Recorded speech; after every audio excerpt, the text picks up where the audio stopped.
By the end of this golf lesson, you're going to stop making these 5 short game mistakes, whether it's half swings, in and around the green, bunkers, putting, whatever it may be. I'm going to take you through them and we're going to improve them so you can stop wasting shots out on the golf course, because generally we're all not going to be hitting it 300 yards. We're not Bryson DeChambeau, but once we get inside sort of 60 yards to the green, we can all get it up there. We can all hold some 6-foot putts. We can get better with our wedges, get better out of the bunkers. And if we can do that, scores are coming down. The first shot and the first mistake I want to talk to you about is the half shot here. So I've got 55 yards up to that flag on the green. Not very far really. I could literally quite simply throw this up onto the green from here. And it's a shot that a lot of people cock up, mainly because A, they don't rehearse it, they don't practice it, so you've got to spend a little bit of time practicing. And secondly, you have no idea of what the swing should be. A lot of bad shots would be shots where we see them duffed in front of us because we're guessing. We're not actually confident of what we're going to do. We don't know the club that we want to use. We don't know the setup that we should have, and we don't know how far we should be swinging it. So my first thing that I want you to do is get a club that you will label as your pitching club. Anytime you get from sort of 70 to 30 yards, that club comes out of your bag and you're going to start to use that, make it your favourite club to pitch with. From there then, real simple, if you just come close here for me and have a little wander around to this angle, what we don't want to be doing, and what I see a lot of, is making a full setup. I've got my 56-degree wedge here, and what I would see a lot of people do is address it as if they were going to make a full swing and then try and adjust the swing throughout. We don't want that. Like I said before, I could overarm this onto the green with quite a lot of ease. So what I want to do is just take a small setup. I'm only going to be making a small swing, so get those feet closer together. Don't be stood as wide. Don't have as much bend in your posture. Actually just make your stance. We still want it athletic, but I also want it small. I want to see the ball central in my stance, and then I want to lean some weight towards my target. From there then, I want you to practice a 50-yard shot, because it's a yardage that you'll probably get quite a lot on the golf course.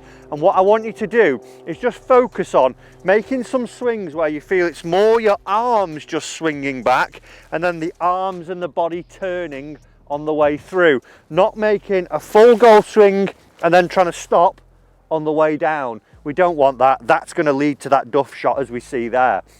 What I want to do is get nice crisp strikes and see that once I'm through and confident with my setup and confident in my club choice, I'm then confident in how far I should be swinging this golf club. So, like I say, smaller stance, smaller swing, use the arms and then turn the body a little bit. And from there, with that, we should start to see that we can get pretty decent shots up from the 50 yard there. And now I've given myself a chance of a simple tap in. Don't be duffing them, have an idea and actually practice what you're going to do as well, and that'll help you. Let's go and take a look at another mistake. So the next mistake that I see a lot of people making is not actually understanding their chips. And what I mean by that is the undulations and the journey that the ball's going to take. You might not be the best chipper in the world, but you can still get better by understanding what's going to happen. Because if you walk with me here, we've got a pretty simple chip here. I could almost even put it if I wanted to, because as I walk up here now, I'm starting to assess my situation. I can see that as we get up onto the green, I've got this upslope here. So I start to come up and then very quickly it flattens out, but I've only got 2 or 3 paces towards that flag. So I've got a very small landing area if I was going to take that undulation out of play. And what I would see a lot of people do here is not be aware of it, go for maybe a lob wedge or a lofted wedge, hit a chip, it lands straight into the undulation, that kills it and it rolls back down to the feet and they think, I struck that well, what went on? Why has that happened? we've got to pay attention to the chips. I now know about that undulation, so I can actually use that to my advantage. What I wouldn't do is stand here and think, right, I'm going to get my lob wedge and try and land it in that little gap. I've got 3 paces that it's got to land in and stop before. That is high caliber. I don't want to do that. What I can do is just run the ball up the slope, and as well, if I'm going to run it, there's actually an embankment just up here that's going to kick the ball a little bit left. So start to start to look at your chips a bit like a putt when you get in and close. If it's going on the green, what's going to happen during its course of flight? So what we don't want to see is that you hit a good chip and get caught out by undulation. You want to use the undulation, maybe use the ground, and actually play a chip that doesn't require such a high caliber shot, and actually play something a bit like that one that I can get running up. See there, I've taken it a little bit too long. I want to try and get it a little bit closer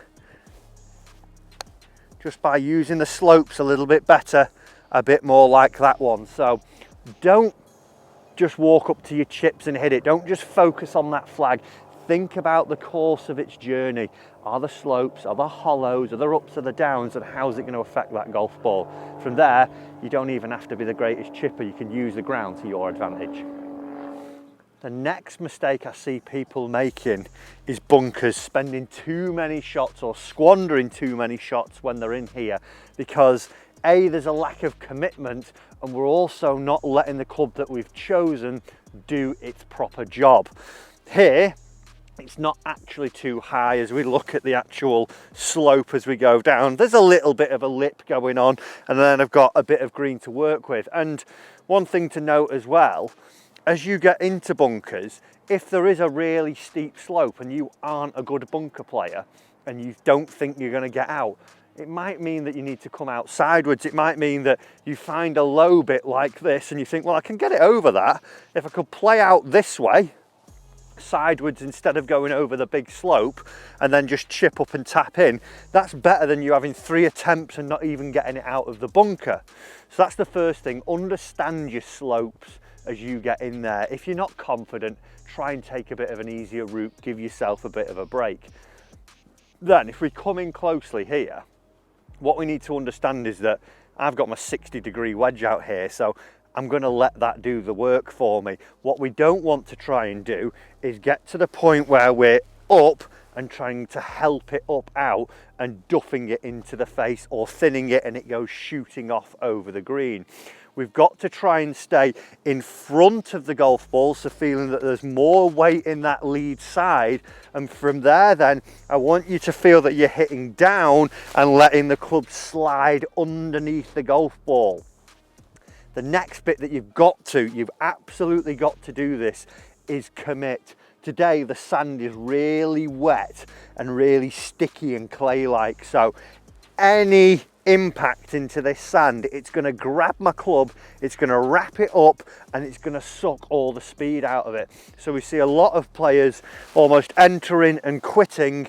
There's no force going into the back of the ball, or very little, and it just pops forwards. So when we're on here, what we need to try and do, like I say, good setup, weight leaning forwards, feel that club go down and underneath the golf ball, and then from there commit to a good solid hit, and we'll see that we can get it out onto the green each time.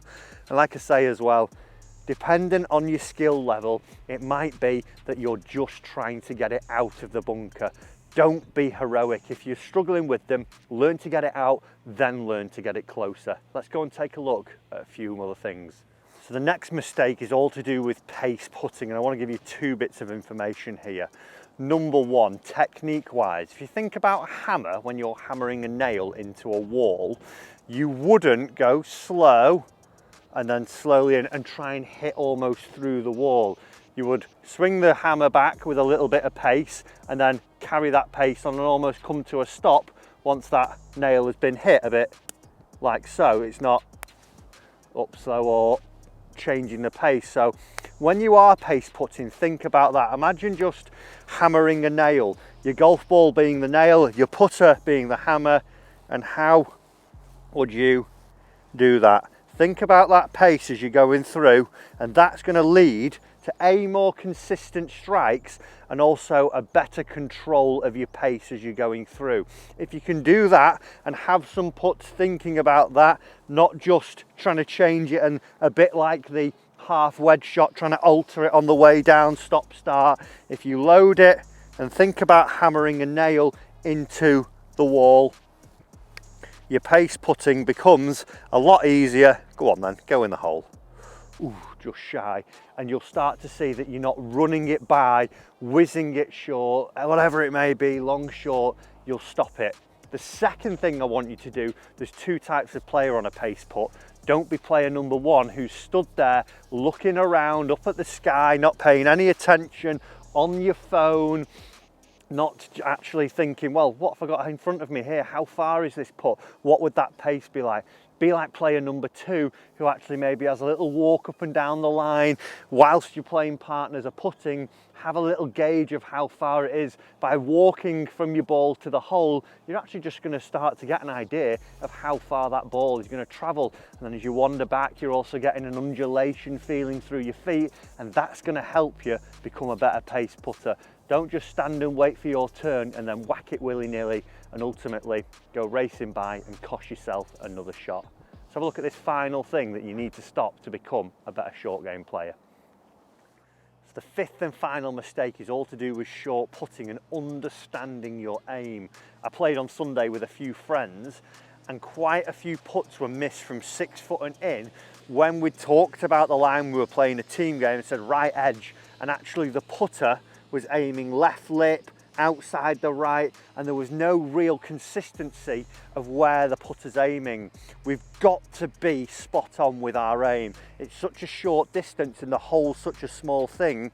If you've got something that you think you're aiming right lip, but actually that club is aiming left lip, the chances of you holding it become very slim. So on these short putts, start to practice your aim, whether it's 5 minutes at home, working on even just your carpet, or going to the putting green and actually calibrating your aim. What you want to do is rehearse this, and a great way to do it is that if you just take a ball, aim it to where you think the ball should travel, and then just take your putter and align it with the line that you've put down, you can come back and have a look when you're starting to practice and see where that ball is aiming. And then also what you can do is place 2 T-pegs down at the end of the grip, which will be about a foot, or even just go a little bit further, and you can build a gate like so. So then we've got something that the ball can travel through, and I can start to calibrate my aim. If I'm aiming off in the wrong direction, i.e. something like this, as I hit it, I hit the wrong T-peg, and vice versa. If it's aimed too far right, I would hit the outside T-peg. What this will allow me to do is calibrate my aim out on the putting green, having some practice, see that I can get my line down my intended target, and then I've at least got a chance of holding it, because if it goes through, I can start to actually get it going.